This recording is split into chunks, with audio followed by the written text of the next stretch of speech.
Bismillahirrahmanirrahim. Assalamualaikum warahmatullahi ta'ala wabarakatuh. Alhamdulillahi rabbil alamin, wal aqibatu lil muttaqin, wala udwana illa 'alal zalimin. Asyhadu an la ilaha illallah wahdahu la syarikalah, wa asyhadu anna Muhammadan 'abduhu wa rasuluh.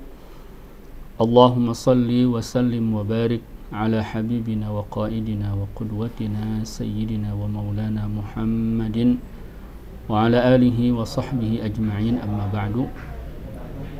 Hadirin kaum muslimin yang dirahmati oleh Allah Subhanahu wa taala, alhamdulillah, puji dan syukur kita panjatkan kehadirat Allah Subhanahu wa taala, di mana sampai detik ini, sampai saat ini, alhamdulillah Allah Subhanahu wa taala masih memberikan kesehatan dan kesempatan serta nikmat-nikmat yang lain yang tentunya sangat banyak sekali, baik nikmat yang kita rasakan, yang dirasakan, ataupun nikmat yang mungkin kita tidak merasakannya secara langsung. Mudah-mudahan kita termasuk hamba-hamba Allah yang selalu bersyukur, senantiasa bersyukur, dan salah satunya adalah bagaimana nikmat yang Allah berikan, kesempatan yang Allah berikan kita gunakan untuk kebaikan dan ketaatan. Mudah-mudahan hadirnya Bapak Ibu di malam ini di dalam kajian yang kedua ini tentu sebagai bentuk rasa syukur kita kepada Allah Subhanahu wa taala atas nikmat yang diberikan. Salawat dan salam tidak lupa kita sampaikan, kita curah limpahkan selalu kepada baginda Nabi Muhammad sallallahu alaihi wasallam, manusia yang paling berjasa di dalam hidup kita, yang telah membawa risalah dari Sang Pencipta, ya, berjihad untuk menyampaikannya, sehingga hari ini kita masih merasakan nikmat beragama, nikmat iman, nikmat Islam yang luar biasa. Mudah-mudahan Allah Subhanahu wa taala memberikan keistiqomahan kepada kita semua, serta diberikan husnul khotimah di akhir hayat kita semua. Amin ya rabbal alamin. Bapak Ibu hadirin yang dimuliakan oleh Allah Subhanahu wa taala, di pertemuan kemarin ya kita masih membahas tentang pengantar yang disampaikan oleh Al-Ustadz Abdullah Nasih Ulwan dalam kitab yang kita baca ini, Tarbiyatul Aulad fil Islam, ya, bahwa konsep pendidikan di dalam Islam ini adalah konsep yang utuh, konsep yang sempurna, ya, bukan konsep yang setengah-setengah. Oleh karena itu, berbicara tentang pendidikan anak di dalam Islam, ya, maka secara utuh Islam membicarakannya dari sejak awal, ya, sejak proses sebelum anak itu lahir, bahkan sebelum kedua orang tua itu ketemu. Sehingga pembahasan yang disampaikan oleh beliau di mukadimah itu adalah tentang az-zawaj al-mithali, bagaimana sebuah pernikahan yang ideal, ya, yang tentunya nanti akan melahirkan putra-putri yang terbaik, ya, dan juga putra-putri yang kita cita-citakan, yang kita inginkan, ya. Sebagaimana hari ini saya kira ayah bunda semua, abi umi semua, ya, pasti menginginkan anak yang baik, anak yang soleh, anak yang cerdas, anak yang berbakti, ya. Nah, semua itu, semua harapan itu, semua cita-cita itu, ya, harus dimulainya dari sejak sebelum ayah bunda tentunya melakukan pernikahan, ya. Sekali lagi, walaupun sekarang sudah terjadi pernikahannya, kita sudah punya anak, paling tidak kita akan mengambil hikmah manfaatnya, lalu apa sikap kita, kemudian juga ini akan menjadi pembelajaran untuk putra-putri kita. Di pembahasan kemarin kita sudah menyampaikan tentang poin yang pertama dari 3 poin yang disampaikan oleh Abdullah Nasih Ulwan tentang az-zawaj al-mithali, pernikahan yang ideal dalam Islam, bahwa setiap kita harus memahami bahwa yang pertama itu bahwa nikah atau pernikahan itu adalah merupakan fitrah manusiawi yang Allah ciptakan dalam setiap diri kita. Sehingga tentunya konsep-konsep pendidikan, konsep-konsep tarbiyah, ya, itu juga semuanya menyesuaikan dengan sisi-sisi fitrah manusia ini. Sekali lagi, konsep pendidikan di dalam Islam secara umum itu selalu beriringan dengan fitrah-fitrah manusia yang Allah ciptakan di dalam diri kita. Yang kedua, ini akan kita lanjutkan pembahasannya di kesempatan kali ini, bahwa az-zawaj maslahatun ijtima'iyyatun. Bahwa semua kita harus memahami yang namanya pernikahan itu bukan hanya sekedar ya kita ketemu, mencintai, kemudian terjadi hubungan dan lain sebagainya, ya. Karena kalau pernikahan itu landasannya hanya bagaimana berhubungan, kemudian punya anak, ya, menuntaskan kebutuhan biologis dan lain sebagainya, maka apa bedanya manusia dengan makhluk yang lain? Ya, maka di dalam Islam ini yang namanya pernikahan itu adalah sesuatu yang spesial, bahkan berdampak kepada satu kemaslahatan masyarakat. Ya, kalau pernikahan ini tidak dijunjung tinggi, ya, falsafahnya, kemudian juga syariat-syariatnya, maka akan terjadi kekacauan. Ya, maka di sini Abdul Nasir Ulan pun kemudian mengkaji, membahas tentang maslahat pernikahan dalam kehidupan sosial. Sebelum saya lanjut, ya, sebagaimana yang saya janjikan di pertemuan terakhir kemarin, bahwa saya akan menjawab terlebih dahulu ada satu pertanyaan yang disampaikan oleh pendengar kemarin, ya, di pertemuan kemarin disampaikan. Di sini pertanyaannya, kalau sudah siap dan mampu menikah, namun belum ada yang cocok, terus, bagaimana Ustaz? Ya, kalau sudah siap, sudah mampu, belum ada yang cocok, ya, jawaban yang pertama mungkin belum waktunya, ya. belum saatnya, ya, tapi yakin jodohnya itu ada, ya, karena Allah Subhanahu wa taala berfirman, wallahu ja'ala lakum min anfusikum azwaja. Dialah Allah Subhanahu wa taala yang telah menciptakan kalian dari jenis kalian yang berpasang-pasangan. Artinya setiap kita diciptakan itu insya Allah sudah ada pasangan. Ya, siapa yang tahu pasangan kita? Ya Allah Subhanahu wa taala. Sehingga kalau sudah mampu tapi belum dapat juga, ya, atau belum ada yang cocok, pertama, ya, mungkin belum waktunya. Yang kedua, ini mungkin langsung dengan pertanyaan berikutnya. Kalau untuk perempuan yang sudah siap menikah, apakah harus selalu menunggu? Ya, tentunya bukan hanya sekedar menunggu, tapi juga ya mencari, atau lebih tepatnya meminta untuk dicarikan kepada wali kita.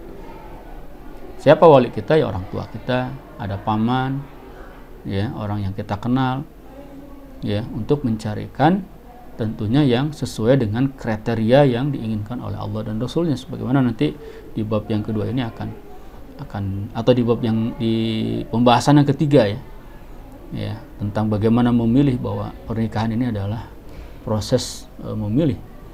Ya, kita minta kepada wali kita atau kepada orang yang kita percayakan untuk mencari calon daripada suami.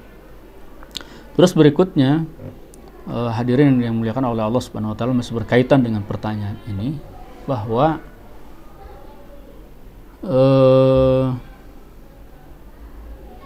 ini juga nanti akan ketemu di poin yang ketiga, bahwa seorang perempuan, Ya.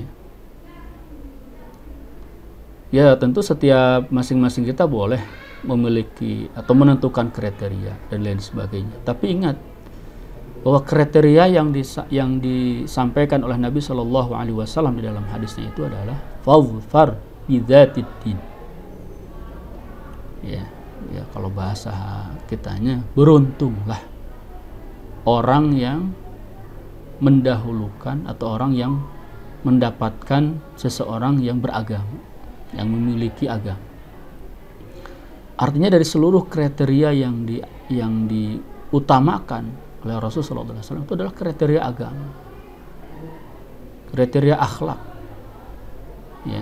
Dan tentu agama ini secara umum maknanya luas. Ya.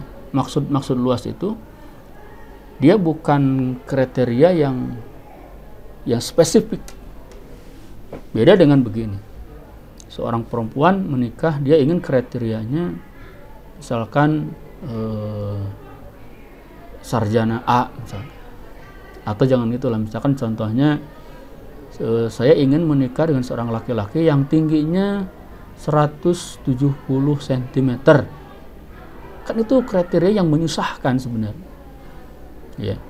Atau saya ingin menikah dengan seorang laki-laki yang kerjanya di perusahaan ini, yang gajinya sebulan sekian. Ya. Pertama itu kriteria yang sangat spesifik. Yang kedua itu kriteria yang sifatnya duniawi. Ya. Justru yang dikedepankan, yang diutamakan oleh Nabi Shallallahu Alaihi Wasallam itu adalah kriteria agama. Artinya kalau ada seseorang yang datang, kriteria agamanya baik, ya, tanpa melihat yang lainnya, kata Nabi, terima dia. Nanti di poin yang ketiga akan saya sampaikan hadisnya di sini. Ya, karena kalau dia ditolak maka dikhawatirkan akan terjadi fitnah.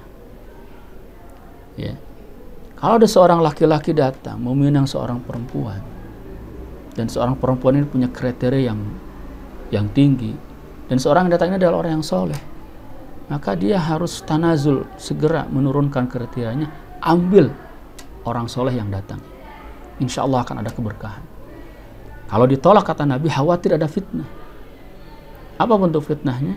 Kalau ternyata orang soleh yang datang ini tidak menjadi suaminya, ya, lalu kemungkinan atau dikhawatirkan fitnahnya, ya mungkin dia akan menikah dengan laki-laki yang lain yang ternyata tidak soleh, yang ternyata dia seorang fajir, seorang fasik, ya, pelaku dosa, atau dia laki-laki yang katakanlah istilah sekarang laki-laki hidung belang atau laki-laki buaya dan lain sebagainya. Itu kan menjadi fitnah. Dan tidak sedikit juga satu kejadian yang menceritakan kepada kita bahwa ada seorang wanita yang hidup di dalam keluarganya sebagai wanita yang baik, wanita yang taat. Begitu setelah menikah, ternyata menjadi wanita yang Masya Allah, maksudnya yang tadinya menutup aurat jadi tidak menutup aurat, yang tadinya sopan santunnya luar biasa menjadi berubah. Jadi dikarenakan faktor suaminya. Ya. Oleh karena itu, ya, seorang perempuan boleh memiliki kriteria, tapi ingat kriteria agama itu adalah kriteria yang paling utama. Ya. Jangan sampai ada seorang laki-laki yang soleh yang datang lalu kita tolak. Yang kedua, kadang-kadang yang banyak kriteria ini, ya, mungkin lama, karena yang apalagi dengan kriteria yang sangat spesifik, ya, sehingga prosesnya lama. Ya, karena lama akhirnya usianya sudah melewati batas 25 tahun, 26, bahkan mungkin sampai 30 tahun. Ya. Nah, yang seperti ini ya tentunya harus saya yakin mungkin di usia 20-an sudah banyak yang datang. Ya, tapi ketika kriterianya terlalu tinggi, banyak ditolak, akhirnya menjadikan dia lama untuk mendapatkan jodoh. Nah, yang seperti ini, yang lama tadi ya segera mengintrospeksi diri, ya, terkait dengan kriteria dan lain sebagainya. Ya, carilah kriteria agama. Ya, saya yakin orang soleh itu banyak, orang baik itu banyak. Ya, ketika sudah datang orang yang agamanya diketahui, kesolehannya dan lain sebagainya, cukup lihat itu saja. Yang lainnya ternyata tidak sesuai dengan kriteria yang kita inginkan, tingginya, gantengnya, pekerjaannya, ya, terimalah, dan insya Allah Allah Subhanahu Wa Taala akan memberkahi pernikahan tersebut. Ya. Insya Allah nanti jawaban ini akan dipertegas di poin yang ketiga, ya, bukan hanya secara penyampaian yang tadi saya sampaikan, tapi ada beberapa dalil, beberapa hadis, ya, yang kalau kita baca ini seharusnya membuat orang-orang yang hari ini mungkin, ya, saya bukan sedang menyalahkan atau menuduh siapapun, ya, yang hari ini mungkin proses pernikahannya cukup lama, ya, bisa merenungkan hadis-hadis tadi, ya, mudah-mudahan Allah Subhanahu Wa Taala memberikan petunjuk dan hidayah kepada kita semua. Baik, Bapak Ibu hadirin yang dimuliakan oleh Allah Subhanahu Wa Taala, sekali lagi kita masuk ke pembahasan yang kedua di kesempatan kali ini tentang az-zawaj maslahatun ijtimai, bahwa proses pernikahan sebagai langkah dini dalam mendidik putra-putri terbaik kita, ya, itu merupakan satu maslahah, atau proses pernikahan ini memiliki satu maslahat yang sangat baik untuk keberlangsungan manusia di bumi. Beliau menyebutkan bahwa yang pertama, bahwa pernikahan ini adalah al-muhafadzatu 'ala naw'il insan. Pernikahan ini secara kaidah perkembangan makhluk hidup itu adalah proses yang menjaga keberlangsungan jenis manusia itu, ya, menjaga keberlangsungan manusia. Ya, sehingga dengan pernikahan, ya, proses berketurunan itu juga terus berlanjut, ya, sehingga keberadaan manusia ini tetap ada, bahkan jumlahnya semakin hari atau semakin kesini semakin banyak. Ya, kita tahu jumlah manusia hari ini di dunia berapa, ya? Mungkin sudah miliaran, ya. Dari yang tadinya hanya Nabi Adam dan Sayyidah Hawa, kemudian melahirkan, ya, anak-anak yang kembar, kemudian disilang pernikahannya dan seterusnya sampai hari ini. Ya. Ila an yarithallahu al-ardha wa man 'alaiha. Sampai kapan pernikahan ini bisa menjaga keturunan daripada manusia ini? Ya, sampai Allah Subhanahu Wa Taala mewariskan bumi ini kepada penduduk atau kepada manusia yang ada di waktu itu, ya. Bahkan secara kaidah tarbawi, kaidah pendidikan, dan juga kaidah-kaidah perkembangan makhluk hidup, ya, bahwa pernikahan ini adalah merupakan proses yang bisa menjaga keberlangsungan manusia, baik dari segi bentuk, ya, ataupun dari segi karakter, ya. Pernikahan yang benar, pernikahan yang baik, tentunya sesuai dengan syar'i, itu bisa menjaga jenis manusia ini, baik dari segi bentuknya ataupun dari segi karakternya. Berarti secara tidak langsung, pernikahan yang tidak sesuai dengan fitrah manusia dan tidak sesuai dengan ajaran-ajaran yang diturunkan oleh Allah Subhanahu Wa Taala itu bisa merusak, baik merusak secara bentuk manusia itu sendiri ataupun merusak dari segi karakternya, dari segi akhlaknya, perilakunya, ya. Oleh karena itu ya, hubungan-hubungan yang terjadi yang tidak sesuai dengan fitrah manusia itu pasti akan berdampak kepada kerusakan-kerusakan, baik secara fisik ataupun secara moral. Ya, hari ini naudzubillah ya ada hubungan sejenis atau dikenal dengan LGBT atau dengan perilaku kaum Lut. Ya, kalau dalam bahasa nabinya begitu. Ya. Itu kan hubungan yang tidak sesuai dengan fitrah. Hubungan yang tidak sesuai dengan fitrah dan juga tidak sesuai dengan syariat, itu pasti akan menghancurkan, merusak. Ya. Ya. Ya, apalagi ya, hubungan seperti itu kan tidak bisa berketurunan. Ya.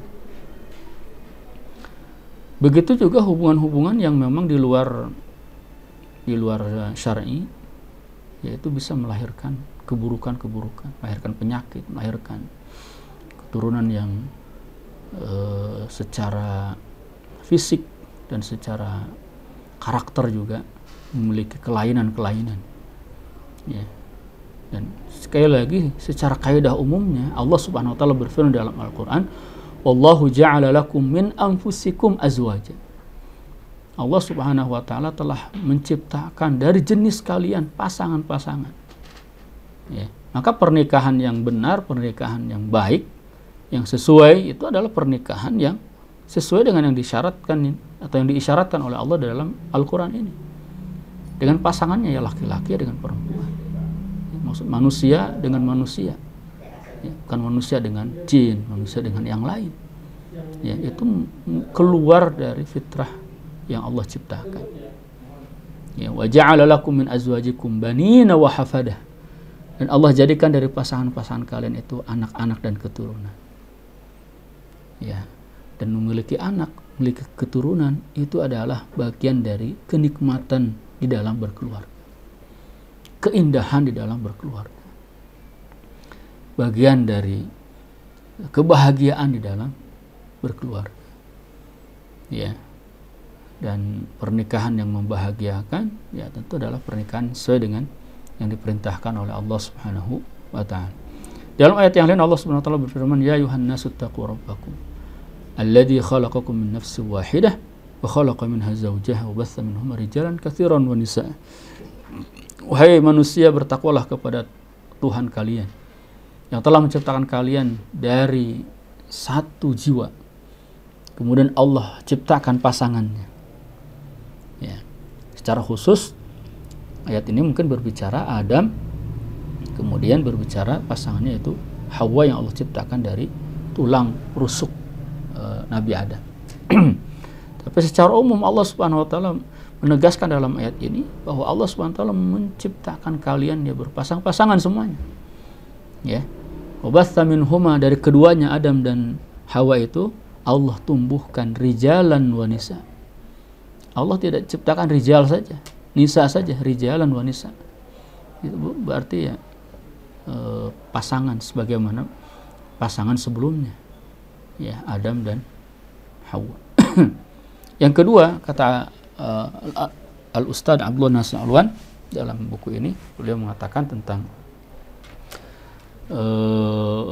fawaid ya atau tentang maslahat pernikahan bagi masyarakat adalah bahwa pernikahan ini al-muhafadzah 'alal ansab, menjaga keturunan. Karena nasab atau keturunan itu juga menjadi sesuatu yang dibanggakan, menjadi satu kemuliaan ya di dalam kehidupan manusia ini. Ya. Sehingga dengan pernikahan yang sah, pernikahan yang disyariatkan oleh Allah Subhanahu wa taala, ya, membuat pernikahan ini menjadi pernikahan yang tentunya diakui, pernikahan yang sah, lalu anak keturunannya juga mendapatkan pengakuan dan pengesahan, ya, sehingga ketika seseorang itu ditanya, kamu fulan anak siapa? Oh, saya anak fulan. Ketika menasabkan diri kepada fulan, pada orang tua kita, itu ada satu kebanggaan, ada satu kemuliaan. Karena kedua orang tua kita menikah dengan pernikahan yang sah, yang diakui. Ya. Dan ini juga secara konsep tarbiyah itu memunculkan memunculkan ketenangan jiwa, memunculkan kekuatan di dalam jiwa sebagai seorang anak. Ya. Dan sebaliknya, saya yakin anak-anak yang tidak tahu siapa orang tuanya, yang tidak tahu siapa bapaknya, siapa ibunya, ya, itu pasti mereka punya kejiwaan-kejiwaan yang lemah. Karena ada sesuatu yang kosong di dalam jiwanya. Saya ini anak siapa? Ya. Maka dengan pernikahan yang sah, pernikahan yang sesuai, ya, ini tadi ya, memunculkan kemuliaan, kebanggaan, ya, kepercayaan diri. Ya. Andai saja, ya, pernikahan yang syar'i ini tidak ada, Allah biarkan manusia berkembang biak begitu saja, maka manusia ini tidak akan jauh beda dengan binatang. Ya. Ketemu di mana saja, ketemu siapa saja, ya, hamil dari mana, anak siapa nggak jelas, ya, itu akan menciptakan satu kekalutan, kekacauan, ya, dan ketidakdisiplinan, ya, sehingga akan membuat jiwa-jiwa manusia menjadi jiwa-jiwa yang lemah, jiwa-jiwa yang hina. Ya, maka dengan pernikahan ini, subhanallah, ya, ada sesuatu yang ternyata Allah Subhanahu wa taala ingin menjaga kemuliaan sebagaimana kemuliaan yang telah Allah ciptakan pada diri manusia itu. Allah Subhanahu wa taala berfirman, "Walaqad karramna bani Adam." Sungguh telah kami muliakan anak keturunan Adam. Jadi manusia ini Allah ciptakan dengan kemuliaan yang tidak diberikan oleh Allah Subhanahu wa taala kepada makhluk yang lain. Salah satunya adalah dengan disyariatkannya pernikahan. Subhanallah, luar biasa. Pernikahan ini sesuatu yang hikmahnya, yang keutamaannya, yang kemaslahatannya sangat luar biasa di dalam dunia sosial kita. Yang ketiga, Bapak Ibu yang dirahmati Allah Subhanahu wa taala, bahwa dengan pernikahan ini salamatul mujtama' minal inkhilal al-khuluqi. Bahwa pernikahan ini bisa menyelamatkan masyarakat dari al-inkhilal al-khuluqi, itu dari melencengnya perilaku manusia. Ya, jadi supaya perilaku manusia itu benar, lurus. Ya. Maka konsep pernikahan ini bisa menjaga manusia tetap berada di rel yang benar. Ya, karena tadi sudah disinggung juga bahwa kalau pernikahan ini tidak ada syariatnya, maka manusia akan bebas, ya, dan seterusnya. Makanya kebebasan seksual yang hari ini banyak digaungkan dan lain sebagainya, itu tidak sesuai dengan fitrah manusia, dan itu membahayakan, menghancurkan manusia itu sendiri. Ya. Sehingga Bapak Ibu yang dirahmati oleh Allah Subhanahu wa taala, subhanallah, Allah Subhanahu wa taala ingin menjaga kita sebagai manusia yang mulia dengan pernikahan supaya tidak terjadi kekacauan, tidak terjadi perilaku-perilaku yang menyimpang. Kenapa? Karena Allah menciptakan manusia ini juga Allah ciptakan supaya mereka siap untuk memikul tugas dari Allah Subhanahu wa taala. Ya. Bukankah tugas manusia diciptakan itu dua paling tidak yang disebutkan oleh Allah dalam Al-Qur'an? Yang pertama, Allah berfirman, "Wa ma khalaqtul jinna wal insa illa liya'budun." Tidaklah aku ciptakan jin dan manusia kecuali untuk beribadah kepada Allah Subhanahu wa taala. Yang kedua, Wa idz qala di surat Al-Baqarah Allah berfirman, wa idz qala rabbuka lil malaikati inni ja'ilun fil ardi khalifah. Dan ingatlah ketika Tuhanmu berfirman, sungguhnya aku akan menciptakan di bumi ini seorang khalifah. Jadi tugas manusia itu sebagai khalifah di muka bumi dan juga sebagai atau untuk beribadah kepada Allah Subhanahu wa taala. Tidak mungkin manusia itu mampu untuk mengemban risalah ini sebagai khalifah lah paling tidak. Ya, sebagai khalifah di muka bumi ini kecuali adalah manusia-manusia yang terhormat. Manusia-manusia yang memiliki kejiwaan yang lurus, memiliki akhlak yang lurus. Ya, tidak mungkin amanah ini diwariskan kepada orang-orang yang memiliki inkhilal al-khulqi, memiliki kekacauan secara akhlaknya, secara karakternya. Ya. Sehingga manusia-manusia yang siap itu ya manusia-manusia yang mengikuti fitrah Allah Subhanahu wa taala yang Allah ciptakan di dalam diri mereka, ya di antaranya adalah terkait dengan pernikahan. Ya, sehingga ya orang-orang yang memiliki akhlak yang baik, jiwanya siap, maka mereka lah yang siap untuk memikul amanah dan tanggung jawab yang akan Allah berikan. Oleh karena itu, amanat Rasulullah SAW ya kepada para pemuda, beliau bersabda, ya ma'asyarus syabab man istata'a minkumul ba'ah falyatazawwaj.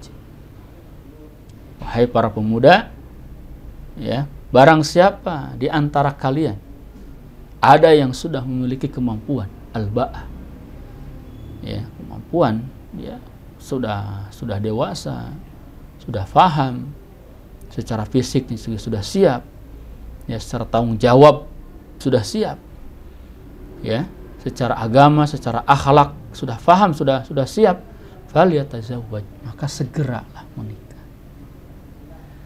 Fa innahu aghaddu lil basar wa ahsanu lil farji. Karena menikah itu akan lebih menjaga pandangan dan juga lebih menjaga terhadap kemaluan. Ya. Faman lam yastati' fa'alaihi bis-shaum fa innahu lahu wija.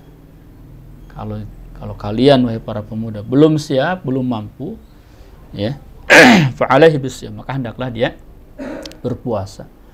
Fa innahu lahu wija. Karena dengan puasa itu bisa mencegah atau menjadi benteng, menjadi tameng, ya, dari kekhawatiran yang tadi, ya, kekhawatiran tentang tidak bisa menjaga pandangannya liar sana kemari, ya,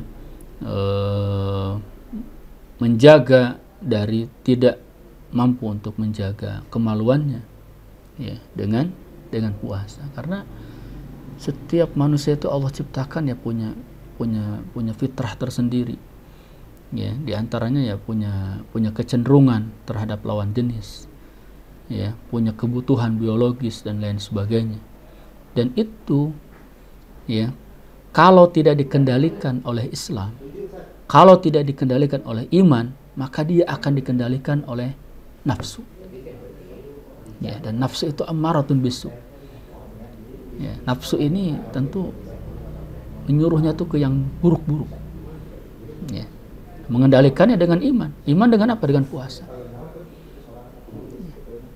Kenapa dengan puasa? Nabi menyebutkan dalam hadis ini karena dikatakan bahwa nafsu ini itu tidak bisa untuk dihilangkan, dilawan, ya, dimusnahkan dengan api, ya, ataupun dengan es sampai beku, ya. Tapi nafsu ini bisa dilemahkan, bisa dikuasai, bisa dikontrol dengan mengosongkan perut kita, dengan berlapar-lapar, dengan puasa, ya. Sehingga puasa ini menjadi salah satu solusi bagi anak muda yang belum mampu untuk menikah, untuk tetap berada dalam koridor yang benar, supaya tidak terjadi al-inkhilal al-khuluqi tadi, ya. Tapi kalau misalkan sudah mampu, ya segera menikah, karena menikah itu bisa mencegah dari perbuatan-perbuatan inkhilal al-khulqi, penyimpangan-penyimpangan akhlak, penyimpangan-penyimpangan karakter. Bapak Ibu yang dirahmati oleh Allah Subhanahu wa taala, yang keempat, bahwa pernikahan ini adalah atau hikmah, ya, maslahat pernikahan di dalam sosialita kita adalah salamatul mujtama' minal amrad, menyelamatkan masyarakat dari berbagai penyakit. Ya, ini subhanallah. Ya, hari ini seharusnya setiap kita, khususnya sebagai seorang mukmin, seorang muslim, ya, harus betul-betul melihat bagaimana kekuasaan Allah Subhanahu wa taala, kebenaran apa yang disabdakan oleh Nabi Shallallahu alaihi wasallam itu sangat-sangat jelas. Bahwa perzinahan itu mendatangkan murka dari Allah, ya, mendatangkan penyakit yang tidak ada obatnya. Ya. Ini adalah merupakan bukti bahwa pernikahan yang benar, pernikahan yang sesuai dengan yang disyariatkan oleh Allah Subhanahu wa taala, itu bisa mencegah keburukan-keburukan, penyakit-penyakit, murka-murka Allah Subhanahu wa taala. Ya. Kita lihat bagaimana hari ini al-amrad as-sariyah al-fattakah allati tantashiru baina abna'il mujtama natijat zina. Ya. Perbuatan zina hari ini telah melahirkan banyak penyakit al-fattakah. Fattakah itu yang mematikan. Ya, HIV, penyakit apalagi banyak. Ya, saya yakin bukan HIV aja yang disebabkan oleh perbuatan zina ini, tapi juga banyak penyakit-penyakit yang lain. Ya, terutama penyakit-penyakit kejiwaan, penyakit fisik, penyakit karakter dan lain sebagainya. Ya, syuyu'ul fahishah, sehingga perbuatan-perbuatan zina ini merebak di mana-mana. Ya. Wal ittisal al haram, hubungan yang diharamkan.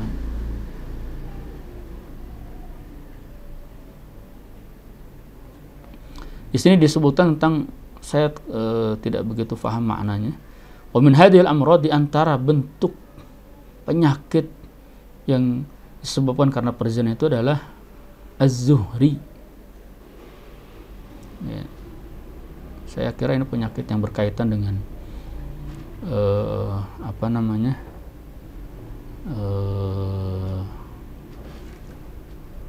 kemaluan perempuan. Ya. Wada usailan ini penyakit, mungkin luka yang selalu mengalir, yang tidak sembuh-sembuh. Wa ghairuha, mungkin bisa juga kita artikan sebagai penyakit-penyakit yang hari ini dikategorikan sebagai penyakit yang muncul dari hubungan perzinahan, ya, atau bahasa sekarangnya seks bebas, berganti-ganti pasangan. Ya, sebenarnya itu zina, gitu ya. Penyakit HIV dan penyakit-penyakit yang lain. Sehingga ya, menikah ini menjadi solusi. Menikah yang benar sesuai dengan syariat itu menjadi solusi. Yang kelima, Bapak Ibu yang rahmati oleh Allah Subhanahu wa taala, bahwa pernikahan ini as-sakanu ar-rauhani wan nafsani. Ya, pernikahan atau hikmah di pernikahan ini adalah menumbuhkan rasa as-sakinah. Sakinah itu ketenangan. Ar-rauhani secara spiritual, wa nafsani dan secara kejiwaan. Ya. Ya, orang yang sudah punya pasangan itu pasti dia punya sakinah, punya ketenangan tersendiri. Ya, coba ditanya kepada para istri, ditanya kepada para suami. Ya. Suami ketika istrinya hadir bersama, ya, ada rasa ketenangan atau tidak? Pasti ada. Ya. Begitu juga para istri ketika suaminya hadir, suaminya ada di sampingnya, ya, itu pasti ada ketenangan yang tidak bisa digambarkan. Ya. Begitu juga sebaliknya ketika pasangan suami istri berjauhan dan lain sebagainya, pasti ada satu kekurangan, ya, kegalauan, ya. Itulah salah satu bentuk ketenangan as-sakinah yang Allah ciptakan di dalam pasangan laki-laki dan perempuan. Sebagaimana difirmankan oleh Allah Subhanahu wa taala, "Wa min ayatihi an khalaqalakum min anfusikum azwajan litaskunu ilaiha." Di antara tanda-tanda kekuasaan Allah itu adalah Allah ciptakan dari jiwa-jiwa kalian itu adalah berpasangan. Litaskunu, supaya satu sama lain itu saling merasakan ketenangan di dalam jiwa mereka. Ya. Sehingga dengan ketenangan ini ya terjadi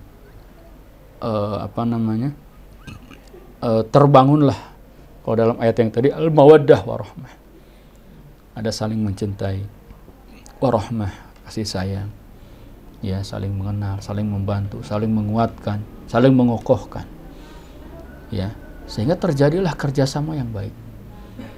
Ya, kemudian Allah Subhanahu wa taala karuniai anak-anak, ya, dan itu adalah satu karunia tambahan, kenikmatan tambahan dari Allah Subhanahu wa taala atas proses pernikahan ini, ya, sehingga muncullah mujtama atau masyarakat yang harmonis.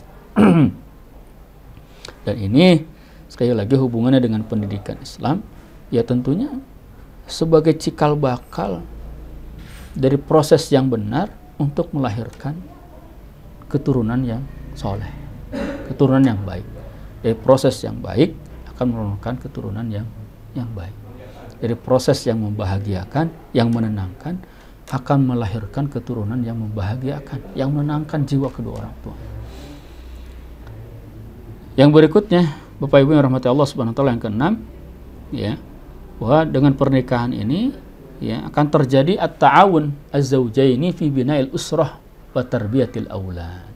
Nah, ya, terjadinya pernikahan antara suami dengan istri, laki-laki dan perempuan, maka akan ada kerjasama yang baik antara seorang ayah dengan seorang ibu di dalam proses mendidik putra-putrinya nanti. Karena proses pendidikan anak itu ya harus dua arah, ayah dan ibu. Ya. Walaupun dikatakan ibu itu adalah sebagai madrasatul ula, tapi tetap yang menjadi mas'ul utamanya adalah yang bertanggung jawab adalah ayah. Sehingga ibu sebagai madrasatul ula, ibu itu adalah sekolah pertama bagi anak-anak, tidak menghilangkan peran sebagai ayah. Kedua-duanya harus bekerja sama. Bahkan kalau kita lihat di dalam Al-Quran, ya, peran pendidikan seorang laki-laki, seorang ayah terhadap anak-anaknya itu lebih banyak Allah munculkan dibanding peran seorang ibu kepada anak. Ini artinya berarti peran seorang ayah itu jauh lebih banyak daripada peran seorang ibu.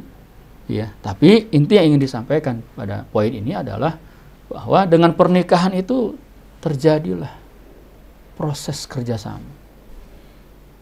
Ketika terjadi pernikahan, di situ akan terjadi dialog. Mulailah sang bunda dengan ayahnya ini menyepakati tentang visi dan misi berkeluarga. Ya, nanti anaknya mau berapa, kan gitu.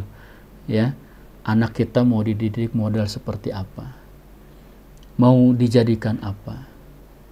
Ya, dan seterusnya, kan di situ pasti ada obrolan-obrolan, dan di situ terjadi kesepakatan terkait dengan visi misi pernikahan. Ketika ayah dan bunda sudah sepakat tentang satu visi misi dalam membentuk keluarga, maka visi misi itulah yang akan turun kepada putra-putri kita. Ya. Dan tentunya Al-Quran juga sudah memberikan arah visi yang terbaik, visi yang utama di dalam membangun keluarga. Di antaranya Allah Subhanahu wa taala berfirman di surat At-Tahrim, ya ayyuhalladzina amanu qu anfusakum wa ahlikum nar. Itu salah satu visi terbaik, ya, yang Allah sematkan kepada setiap keluarga. Wahai orang-orang yang beriman, qu anfusakum, jagalah diri kamu, wa ahlikum, dan keluarga kamu dari neraka. Ini adalah visi hidup setiap keluarga. Adapun yang lain ya mungkin bisa dalam bentuk visi-visi yang sifatnya duniawi, anak kita ingin begini, ingin begitu dan lain sebagainya. Tapi visi yang pertama, nomor pertama adalah qu anfusakum wa ahlikum nar. Jagalah anak kita, istri kita, turunan kita itu dari api neraka. Ya, berarti visi yang pertama adalah visi akhirat, visi surgawi, ya, visi ukhrawi yang harus dikuatkan di dalam kerjasama antara seorang ayah dengan seorang bunda. Yang ketujuh, Bapak Ibu yang dirahmati Allah Subhanahu wa taala, ini poin yang terakhir dari poin yang kedua yang disampaikan oleh Abdullah Nasution, bahwa dengan pernikahan ini ya akan muncul ta'ajjuj 'atifatil ubuwah wal umuwah. Akan memunculkan perasaan sebagai seorang ayah dan perasaan sebagai seorang ibu, seorang bapak dengan seorang ibu, seorang ayah dengan seorang ibu, ayah dengan bunda, ya apalah pasangannya, ya. Yang penting ya seorang ibu dengan seorang ayah. Ya. Orang yang belum menikah, walaupun dia disuruh untuk mengurus anak, ya itu belum tentu akan memunculkan sifat kebapaan dan keibuan dalam proses mendidiknya. Ya. Sehingga sebenarnya orang yang paling tepat untuk mendidik anak-anak kita itu adalah kita sendiri sebagai ayah dan ibunya. Karena yang paling paham tentang anak-anak kita ya orang tuanya. Dan orang yang memiliki sifat-sifat keibuan dan sifat-sifat kebapaan adalah ayah bunda. Atau dengan kata lain, ya tentunya akan lebih baik kalau yang mendidik anak kita itu yang sudah menikah. Atau dengan kata lain, seorang pendidik dan jiwa-jiwa keibuan. Gitu. Karena salah satu hikmah menikah itu adalah memunculkan jiwa kebapaan dan keibuan untuk mensukseskan proses mendidik anak-anaknya di masa yang akan datang. Ya, kalau tidak terjadi pernikahan, ya mungkin atifah tersebut, ya perasaan tentang kebapaan dan keibuan itu belum tentu muncul. Bapak Ibu yang dirahmati oleh Allah Subhanahu wa taala, ya. Kata beliau di sini, itulah beberapa poin yang kita bisa melihat bagaimana betapa ada satu keterikatan yang sangat kuat antara pendidikan anak dengan proses pernikahan, atau antara proses pernikahan dengan konsep pendidikan anak. Ya. Sehingga kata beliau, fala ajaba anna syariah al-islamiyah qad umirat bizawaj. Maka jangan heran kalau dalam syariat kita yang sangat menakjubkan ini, Allah Subhanahu wa taala telah mensyariatkan untuk menikah. Ya. Bahkan memotivasinya. Ya. Dan Rasulullah SAW atau Rasulullah SAW mohon maaf dan benar apa yang disabdakan oleh Rasulullah SAW. Mastafadal mu'min ba'da taqwallahi. Tidaklah seorang mukmin itu mengambil faidah setelah takwanya kepada Allah Subhanahu wa taala yang lebih baik, ya, min zaujatin salihah. Ya, dari seorang istri yang soleh. Artinya istifadah atau faidah atau manfaat atau maslahat yang kedua yang didapatkan oleh seorang mukmin setelah dari takwanya kepada Allah Subhanahu wa taala itu adalah istri yang salihah. Jadi istri salihah itu adalah karunia kedua yang terbaik setelah ketakwaan kita kepada Allah Subhanahu wa taala. Ya, yaitu seorang istri yang salihah, in amaraha ata'athu. Kalau dia menyuruhnya, dia mentaatinya. Wa in nadhara ilaiha sarrathu. Kalau dia memandangnya, membuat dia bahagia. Wa in aqsama 'alaiha abarrathu. Ya, kalau dia bersumpah maka dia akan memenuhinya. Wa in ghaba anha hafizathu. Kalau dia pergi atau suaminya pergi, ya, maka istrinya akan menjaganya. Fi nafsiha wa maliha, akan menjaga dirinya dan menjaga harta suami. Mudah-mudahan kita diberikan istri-istri yang salihah sebagaimana disabdakan oleh Nabi sallallahu alaihi wasallam, karena ini adalah merupakan karunia kedua yang terbaik setelah ketakwaan kita kepada Allah Subhanahu wa taala. Dalam hadis riwayat Imam Muslim sebagai penutup di poin kali ini, ya Rasulullah SAW bersabda, ad-dunya mata', sesungguhnya dunia ini adalah perhiasan. Wa khairu mata'iha al-mar'atus salihah, dan sebaik-baik perhiasannya adalah wanita yang salihah atau istri yang salihah. Hadirin Bapak Ibu yang dirahmati Allah Subhanahu wa taala, sampai di sini kajian kita malam ini, kurang lebihnya mohon maaf. Ya, insyaallah kita akan sambung kembali, kita akan lanjut kembali di poin yang ketiga, ya, az-zawaj intiqa'un wa ikhtiyarun, bahwa pernikahan itu adalah merupakan proses memilih, ya. Intiqa dan ikhtiyar itu sebenarnya artinya sama. Ya, mudah-mudahan kita diberikan kesempatan dan kesehatan oleh Allah Subhanahu wa taala untuk bertemu di pertemuan yang selanjutnya. Jika ada pertanyaan silahkan dicatat di kolom komentar. Insyaallah di pertemuan yang akan datang kita akan jawab dengan izin Allah. Hadanallahu wa iyyakum ajma'in wa ja'alana Allah wa iyyakum minal ladzina yastami'una al-qawla fayattabi'una ahsanah. Aqulu qawli hadha. Assalamualaikum warahmatullahi wabarakatuh.